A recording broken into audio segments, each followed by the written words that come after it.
Nation शब्द का अर्थ होता है जिसका जन्म हुआ हो, उसे नेशन कहते हैं।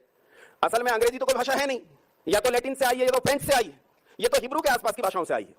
और नेशियो शब्द से जिससे नेशन बनता है, इसका अर्थ है जन्म पाने वाला। जो जन्म पाता है उसे क्या कहते हैं? नेशन कहते हैं। और इसे नेशन को समझने की कोशिश करते हैं, जरा सा हिंदी के शब्दों से समझने की कोशिश करते हैं। हमारे यहां भी जिनका जन्म होता है उनके साथ ज शब्द को जोड़ दिया जाता है, ज से जन्म बन जाता है, और उन चीजों के साथ जोड़ देते हैं जिससे जन्म का संबंध बनता है। जैसे मेरे से जो पीछे पैदा हुआ है उसे, मेरे अनु में जो पैदा हुआ है मेरा भाई, उसे क्या कहते हैं बोलो? अनुज। और जो मुझसे आगे, मुझसे अग्र में पैदा हुआ है उसे क्या कहते हैं? अग्रज। जो मुझसे पूर्व में पैदा हुए उन्हें क्या कहते हैं? पूर्वज। और जो मेरे वंश में पैदा हुए हैं उन्हें क्या कहते हैं? वंशज। जो मुझसे पैदा हुआ है वो आत्मज, जो मुझसे पैदा हुई पुत्री है वो आत्मजा।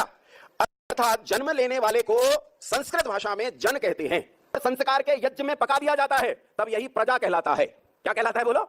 यही प्रजा कहलाता है। यानी जन में और प्रजा में एक अंतर है कि जन मूर्ख है लेकिन प्रजा मूर्ख नहीं होती।